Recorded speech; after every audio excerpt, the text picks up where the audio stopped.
in this lecture we will discuss the the urban village and unauthorized construction, its origin, how it develops, and what are the implications and the situations, and what kind of interventions we can take as a part of the housing strategy. So, for these two topics we will discuss one by one today. So, first we start with the urban village.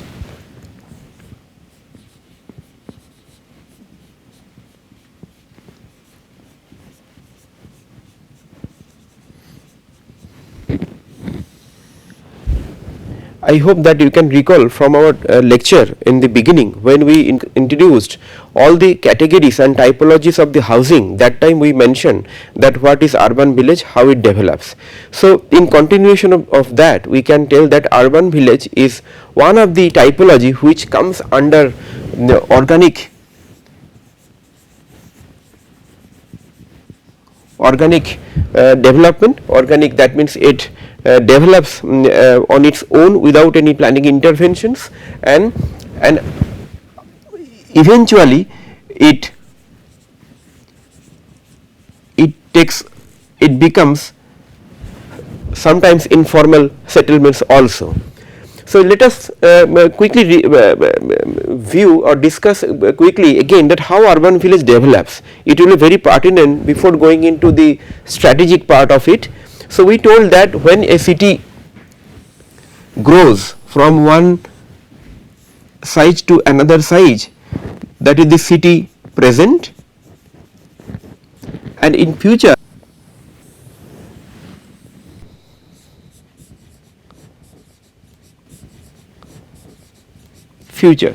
and presently around the city there are few village settlement, and which is common for every city, every region, and these village settlements are connected with sort of rural and the district road like this. So, these are the village settlement, but think about this future settlement when from the present it will grow to the future, like this is 2016 and maybe this is 2036. After 20 years it will be a bigger city, and that time it will surround the developed, it will develop around the village. So, the changes in this village will be surrounded by the urbanization,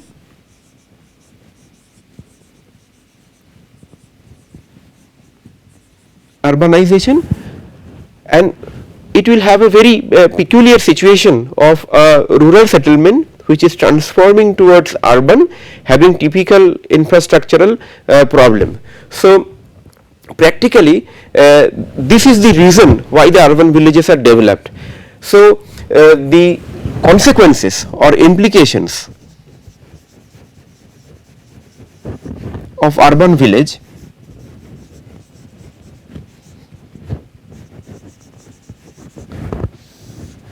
that is also very important to see at this moment. So, when the city grows towards the periphery and it surrounds the existing village, and the existing village becomes a part of the city, but with a rural setting, and because it is a part of urban area after some time, so slowly it transforms from primary sector to the secondary and tertiary sector, from agricultural community to the industry based and commercial activity based community. So, that is the transformation. Another very important transformation which is observed during this period is the land value. For example, if I take a sectional view like this, the current land value structure will be something like this.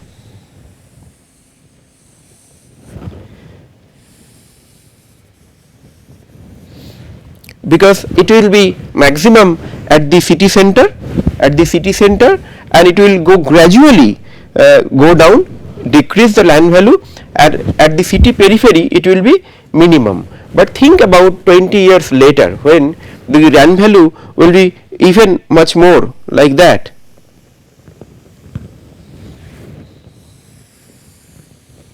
Right?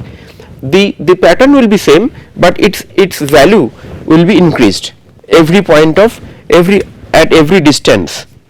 So if one village is here, let us discuss or take a case for a particular village. So this village is here, its land value is very nominal here presently, but after some time, because of the growth of the city, the whole land value curve takes a different path, and it takes a higher land value, but due to its infrastructural condition, due to its rural character, due to its lack of infrastructure, due to its rural character in terms of roads, connectivity, water supply, everything, so there will be a change of land value. Maybe locally the land value could be little less than the surrounding land value. The surrounding land value will be very high because it is well connected with the city, but within this urban village, even if it is very high land value, but comparatively it will be lower than the surrounding land value. So as a result, the people, they get little lower land value than the average the surrounding area. So as a result of that, they purchase land, they make their house inside the urban village. So as a consequences of that, these are the factors which you observe. Number one, we see high density development.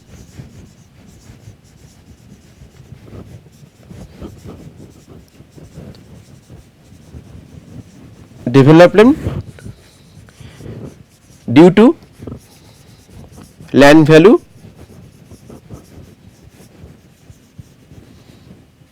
dynamics. Okay, that is the major trend.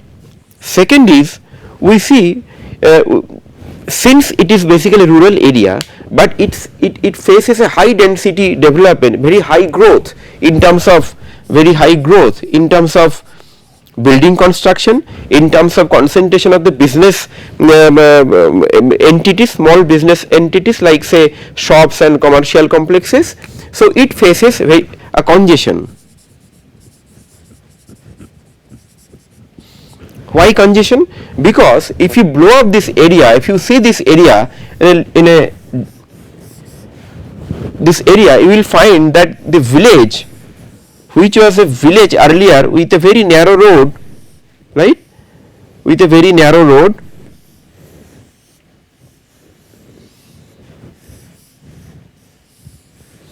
with some of the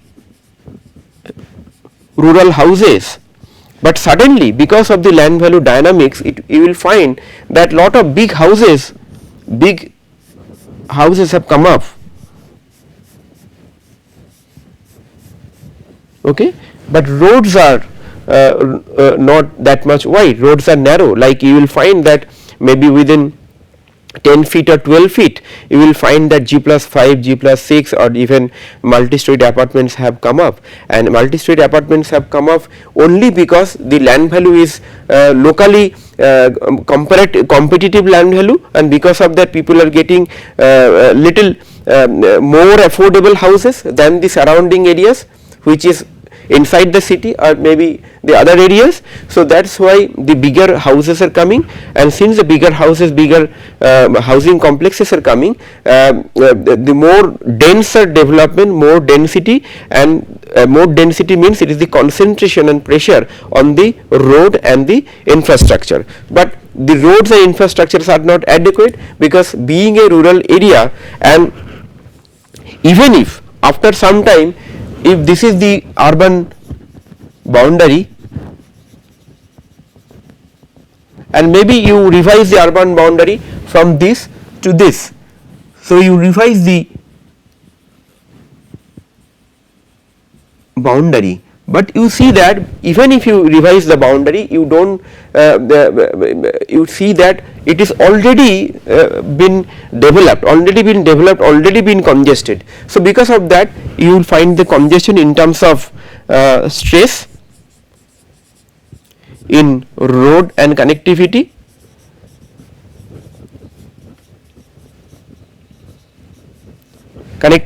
then there are stresses in terms of basic infrastructure like water supply, then solid waste management,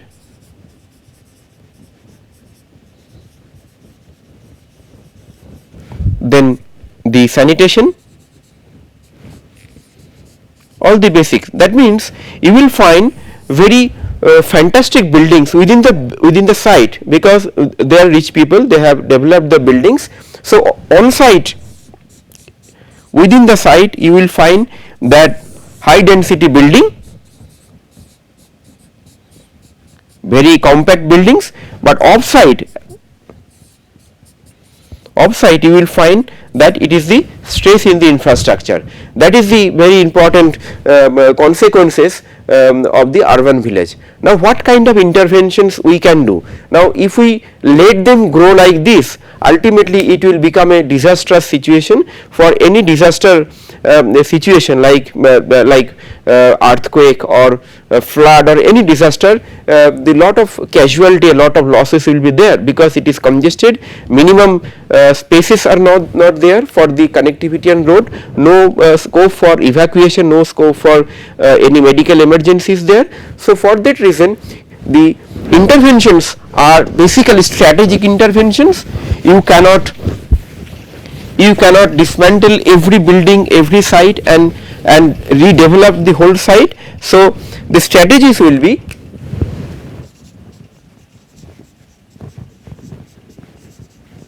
the first strategy you have to take as a planning intervention is the development control.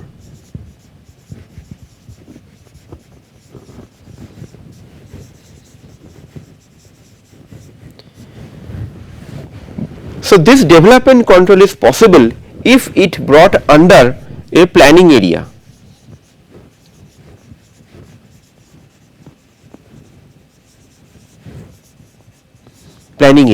So for this, two mechanisms can be adopted. One is either you delimit the boundary of the city, delimit the boundary of the city like this. So this becomes your revised boundary.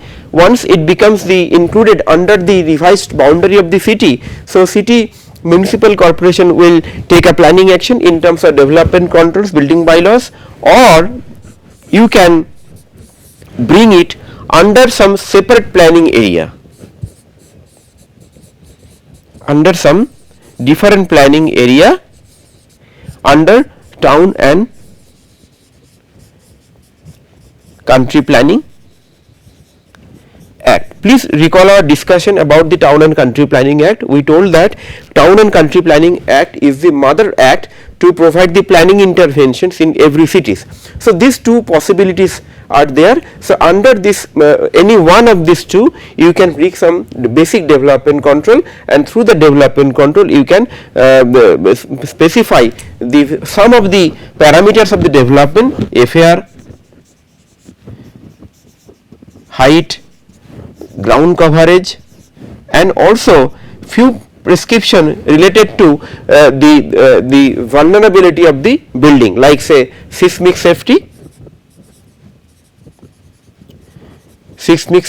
and all this. So some basic parameters has to be there essentially, which is not negotiable and which has to be enforced. So development control is not sufficient, you have to enforce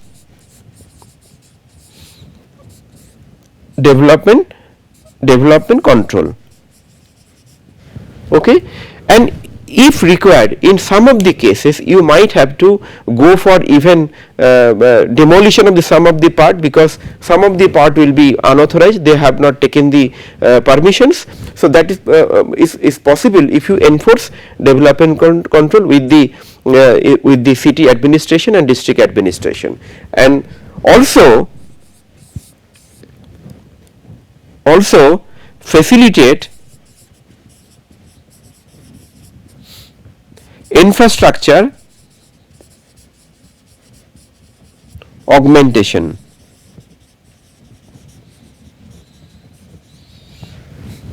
Like if you don't facilitate the infrastructure, the whole area will be lacking the infrastructure. So what you can do, that when the bigger chunks of the lands are purchased by the developer and the development permissions are sought out, so that time you can ensure this infrastructure through the development control.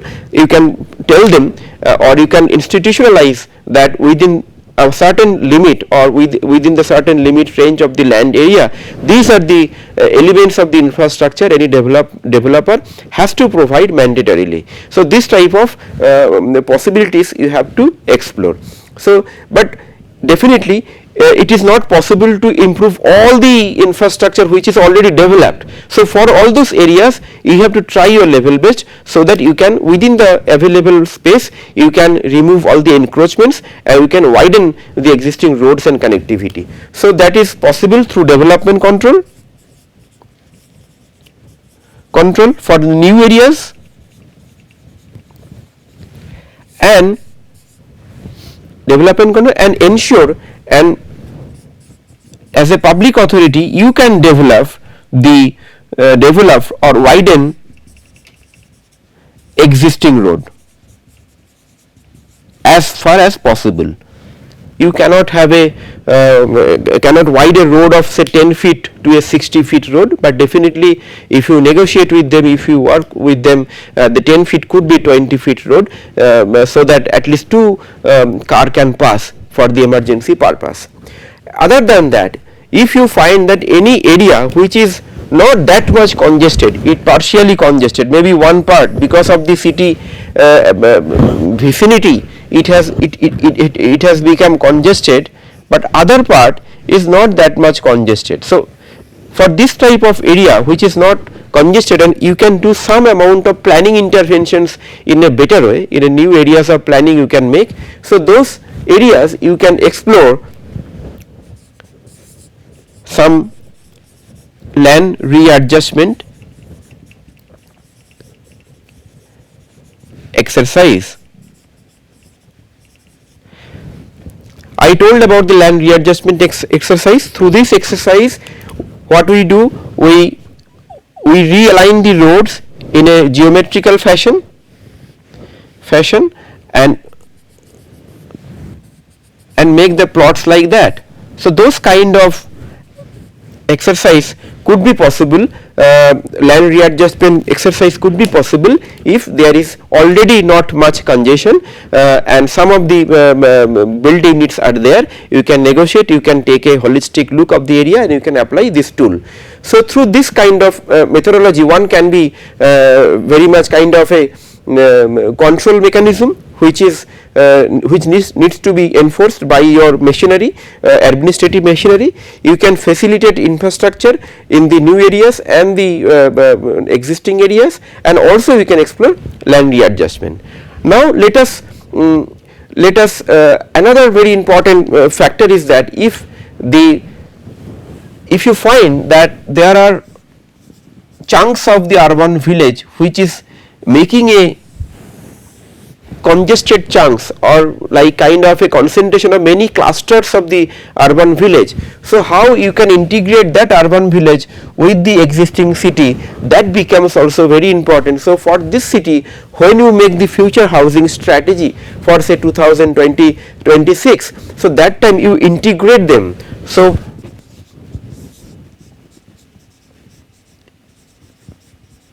integrate with city housing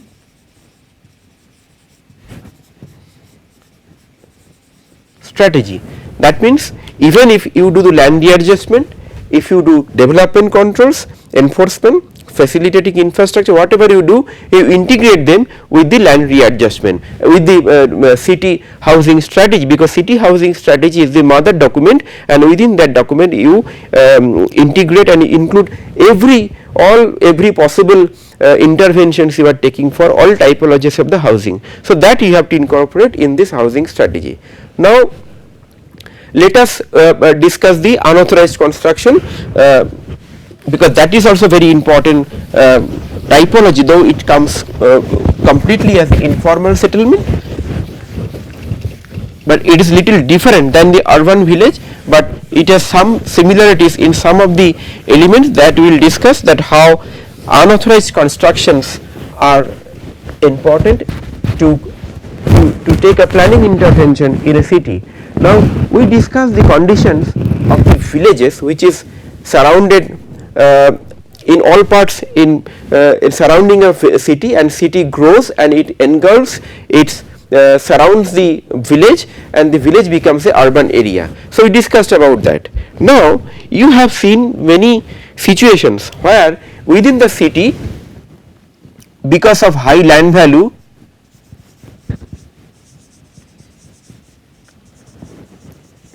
and you know that high land value depends on the high connectivity, better connectivity.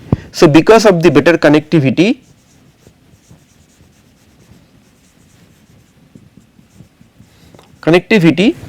some of the plots, housing plots, some of the plots, they gets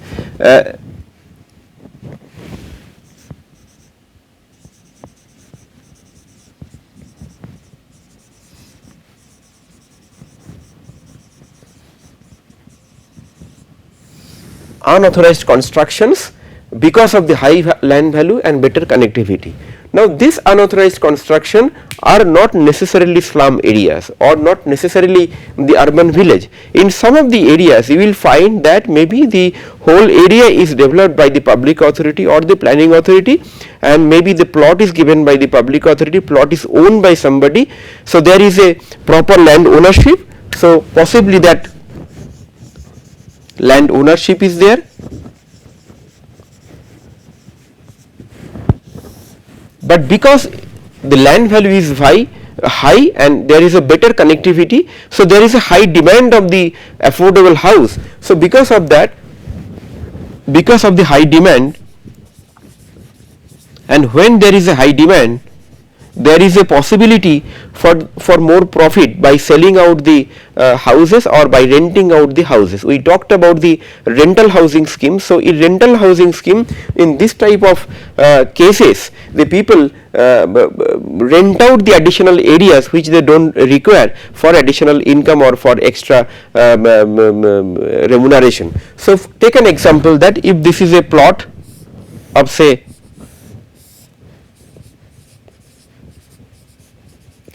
200 square meter. So if FAR is allowed here, say, or FSI which is allowed say 1.5. So if FSI 1.5 is allowed, therefore the built up area becomes, total built up area becomes 300 square meter. Now this 300 square meter could be developed like in 3-storied possible, or maybe 2-storied. Okay, I am not going into details that what is the setback, what is this thing. I am taking a simple example that how it becomes. Now because it is a high demand and high land value, and with for the better connectivity, the people always go for another 1 floor or 2 floor.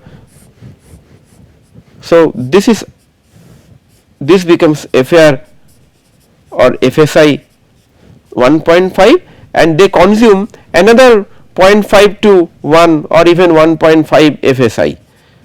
So this part which they are building over and above the building part which is allowed as per the rule, it becomes the unauthorized construction. Now often this construction is taken without any permission from the authority. So whereas the cases of urban village we discussed, the urban village basically is not fully unauthorized.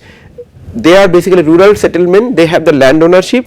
Most of the cases the buildings are authorized, but even but due to lack of the planning authority, they take the permissions from the panchayat authority. But here it is what we see, that it is a desperate attempt by the people to construct illegally to get more profit. So for this type of cases our approach will be little different. So similarly, like urban village, some consequences are similar. For example, the major consequences related to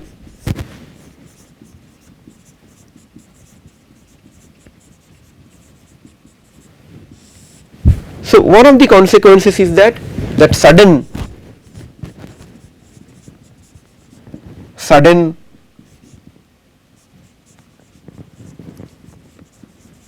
land value rise and leading to congestion. Now due to this congestion, you find that stress in infrastructure.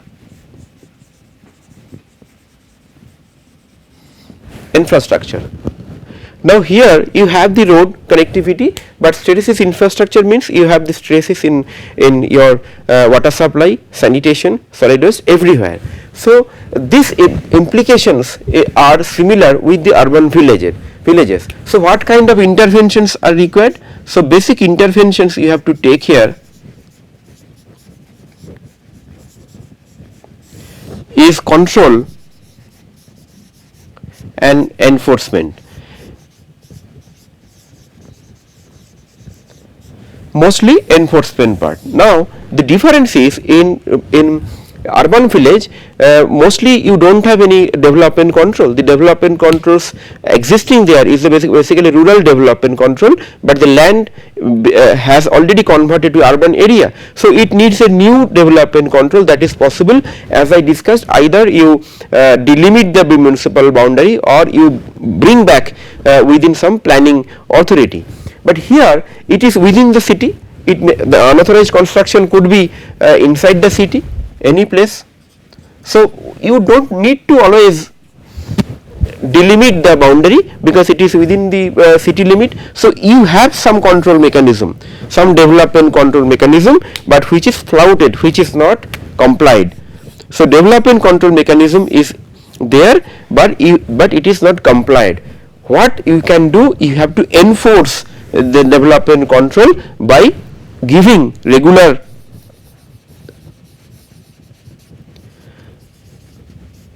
vigilance and notification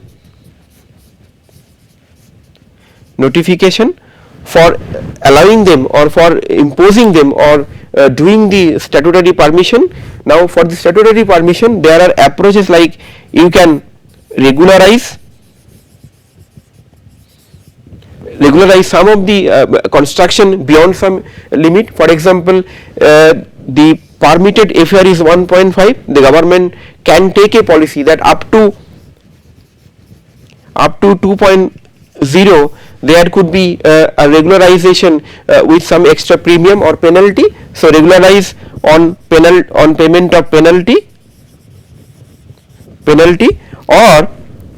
or you can definitely demolish if it is beyond the regularization limit. For example, you are regularizing up to FSI 2. So if somebody constructs beyond 2.5, or 3, so definitely it has to come at a cost. Either you demolish or you take more penalty to substantially to build the infrastructure. But in our country like India, the enforcement becomes very challenging because always the political willingness is not there. So here in this situation, what we need for interventions in the unauthorized construction is basically we need political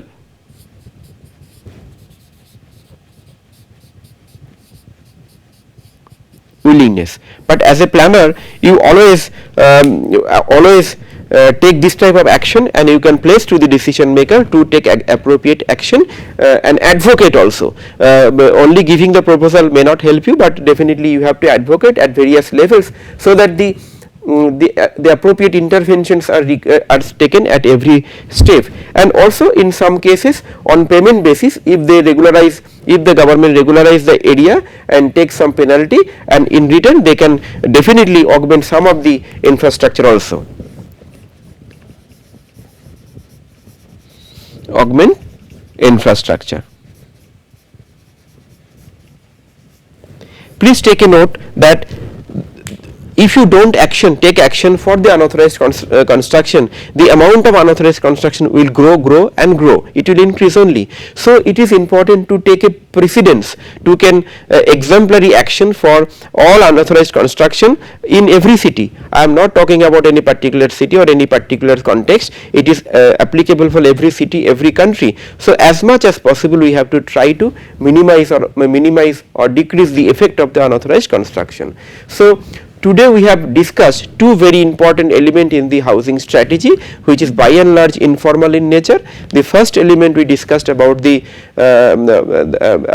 urban village. Urban village, you know, it's developed from a rural setting when the city surrounds the village and it transforms from the rural sector, the agricultural economy to the service economy, and after that it becomes a part of the city. So we can do two types of interventions. We can delimit the city boundary, we can bring the urban village within the city boundary, or we can create another planning boundary within with Town and Country Planning Act, number one. And also we can institutionalize the development control, enforce the development control, we can augment the infrastructure, we can integrate that infrastructure and development control in the overall city housing strategy for urban village. The second part what we discussed is the unauthorized construction. Contrary to the urban village, the unauthorized constructions are always a kind of desperate or desperate attempt to flout the rules and the development controls, and that comes within the city. Unlike the urban village, it is within the city core areas also unauthorized construction are available and can be visible. So for unauthorized construction, your approach should be for enforcement, because development controls are there but it is not complied, and after the regular vigilance and the notification, you have to regularize them with penalty or additional penalty beyond some limit, and in some cases you can augment the infrastructure, and also you can demolish some of the structure which is beyond the even the regularization extent, and which is also creating lot of problem in terms of infrastructure condition, because we have talked about for both the cases the stress is infrastructure is the one of the major consequences for these two types of development. So we can take the for both the cases the right kind of action if the political willingness is there, but as a planner definitely you have a role to take the action, short term action and long term action. So we close this discussion here. The next discussion will discuss about the pavement dwellers and night shelters. These are also very important part of the housing strategy, though a kind of informal settlement. So thank you for attending this lecture.